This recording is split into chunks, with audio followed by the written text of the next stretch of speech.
கரூர் சம்பவத்துக்கு பிறகு organisation weakness தெரியுது. நவம்பர் மாசம் ஃபர்ஸ்ட் வீக் வந்து அவங்க வந்து அவங்களோட பொதுக்குழு செயற்குழு கூட்ட போறாங்க. தாவேகா கூட்டும் போது பல மாற்றங்கள் ஏற்படும் சொல்றாங்க. உதாரணமா புஷி ஆனந்த் வந்து நேற்றைக்கு நடந்த மாமல்லபுரத்தில் நடந்த அந்த நிகழ்ச்சியில புஷி ஆனந்த் வரல என்பதுதான் வந்து நிகழ்ச்சி. அதிர்ச்சிகரமாக கொடுத்த பணத்தை வந்து ஒரு பாதிக்கப்பட்ட பெண் வந்து திருப்பி அனுப்பியாச்சு. 20 லட்சம் ரூபாய் பணத்தை. சாமானியமான விஷயம் கிடையாதுங்க.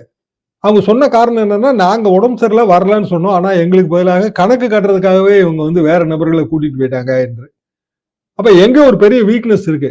இவங்க சொல்ற அவ்வளவு பேரும் உண்மையிலே பாதிக்கப்பட்டவங்களாங்கிறதெல்லாம் ரொம்ப சந்தேகத்துக்கிடமான விஷயமா தெரியுது. விஜய்க்கு இது தெரிஞ்சிருக்க வாய்ப்பு இருக்கு. அப்ப ஆர்கனைசேஷன்ல மாத்தணும்னு கூட அவர் நினைக்கலாம்.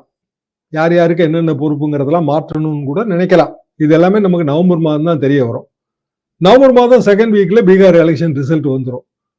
தேசிய அளவுல பெரிய மாற்றங்களை நோக்கி தான் போகுது. இங்க சாருக்கான எதிர்ப்பு இங்கேயும் வெஸ்ட் பெங்காலையும் ரொம்ப தீவிரப்படும்.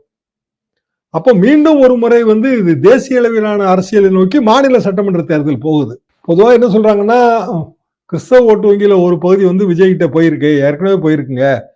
குறிப்பாக வந்து இந்த வட மாவட்டங்களில் உள்ள கிறிஸ்தவ அமைப்புகள், தென் மாவட்டங்களில் வந்து மதுரை இந்த ரேஞ்சில் இருக்க கிறிஸ்தவ அமைப்புகள் விஜய்க்கு ஆதரவு தருகிற மாதிரியான ஒரு பேச்சு கரூருக்கு முன்பு அந்த பேச்சு ரொம்ப இருந்தது.